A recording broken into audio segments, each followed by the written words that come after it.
రాష్ట్రంలో ప్రస్తుతం నెలకొన్న ఇంధన కొరతపై వైసీపీ కీలక నేత వైవి సుబ్బారెడ్డి కీలక వ్యాఖ్యలు చేశారు. రాష్ట్రంలోని డీజిల్ అమరావతి పనుల కోసం తరలించడం వల్లే ఈ పరిస్థితి తలెత్తిందని ఆయన ఆరోపించారు. ప్రభుత్వం తన వైఫల్యాలను కప్పిపుచ్చుకోవడానికి ప్రతిపక్షాలపై దుష్ప్రచారం చేస్తోందని మండిపడ్డారు. కూటమి ప్రభుత్వం కేవలం 99 పైసలకే భూములను కార్పొరేట్ సంస్థలు కట్టబెడుతోందని, దీనివల్ల రాష్ట్ర ఖజానాకు నష్టం వాటిల్లుతుందని ఆరోపణలు చేశారు. వైసీపీ ప్రభుత్వ హయాంలో అదానీ, గూగుల్ వంటి దిగ్గజ సంస్థలకు పారదర్శకంగా భూములు కేటాయించామన్నారు. కానీ ప్రస్తుత పాలనలో చిన్న, మధ్యతరహా పరిశ్రమలు మూతపడుతున్నాయని సుబ్బారెడ్డి ఆవేదన వ్యక్తం చేశారు. తెలుగుదేశం పార్టీ కూటమి నాయకులు అధికారంలోకి రాకముందు నుంచి అదే ప్రయత్నం చేస్తూ మా మీద దుష్ప్రచారం చేస్తున్నారు. వాళ్ళకి మీడియా అండగా ఉంది కాబట్టి ప్రజలు వాస్తవాలు తెలుసుకునే రోజులు వస్తాయి. తప్పకుండా ప్రజలన్నీ గమనిస్తుంటారు.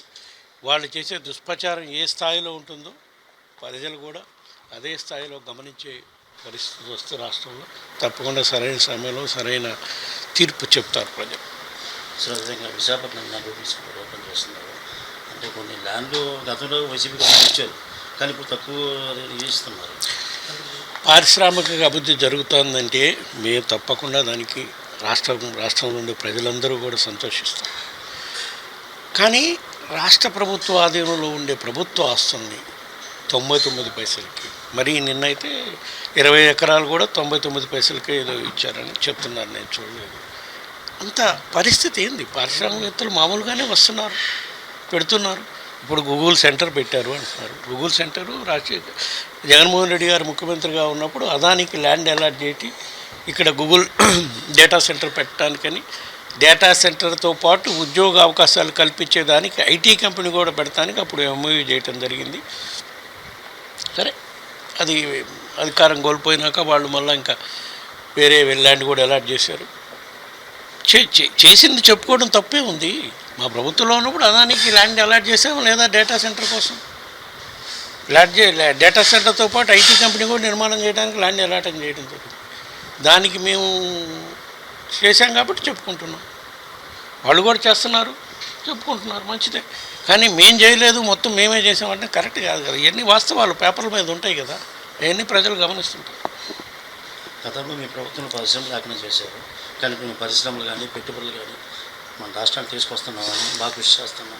సింగపూర్ కానీ విదేశాలు బాగా తిరుగుతున్నాం. మంత్రులు కానీ కామెంట్ చేస్తున్నాం. 2014 నుంచి 19 కూడా ఎన్నిసార్లు నారా చంద్రబాబు నాయుడు గారు ముఖ్యమంత్రిగా ఉండి దేశాలకు పోయారు, ఎన్ని పరిశ్రమలు వచ్చినాయి. అదేవిధంగా ఇప్పుడు కూడా చెప్తున్నారు. మంచిదే, వాళ్ళు అభివృద్ధి చేస్తే మంచిదే. మా టైంలో కూడా ఎన్నో పరిశ్రమలు తేవటం జరిగింది, ఎన్నో పరిశ్రమలు ఉద్యోగ అవకాశాలు కల్పించడం జరిగింది. మరి ఎంఎస్ఎంఈ అయితే, ఎంఎస్ఈ అంటే small scale and middle scale industries 2019 నుంచి 25 లోపల కొన్ని వేల ఎంఎస్ఎంఐ కంపెనీలు కొత్తగా రావటం జరిగింది. ఈ ప్రభుత్వం వచ్చినాక ఎంఎస్ఎంఐ కంపెనీలు ఎన్ని మూతబడినాయో చూడండి.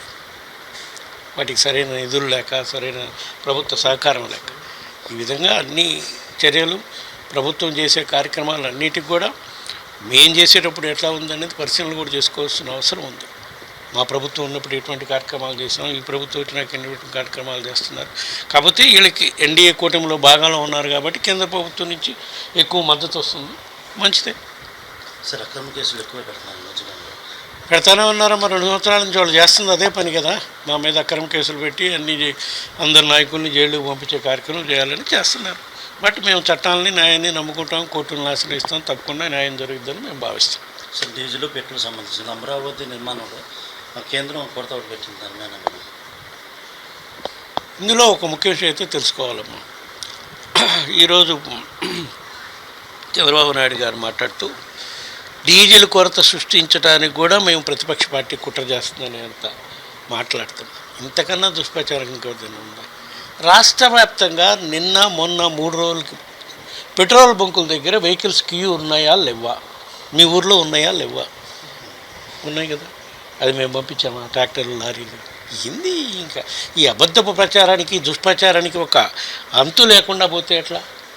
ప్రజలు వింటున్నారు కదా అని నువ్వు ఇష్టం వచ్చినట్టు అబద్ధాలు ఆడే కార్యక్రమం చేస్తున్నాడు చంద్రబాబు నాయుడు గారు. దేశంలో ఎక్కడా లేదు అసలు. ఈ రోజుకి దేశంలో ఎక్కడా కూడా డీజిల్, పెట్రోల్ కొరత లేదు. ఎందుకు వచ్చింది మన రాష్ట్రంలో? మీ అసమర్థ పాలన వల్ల వచ్చింది.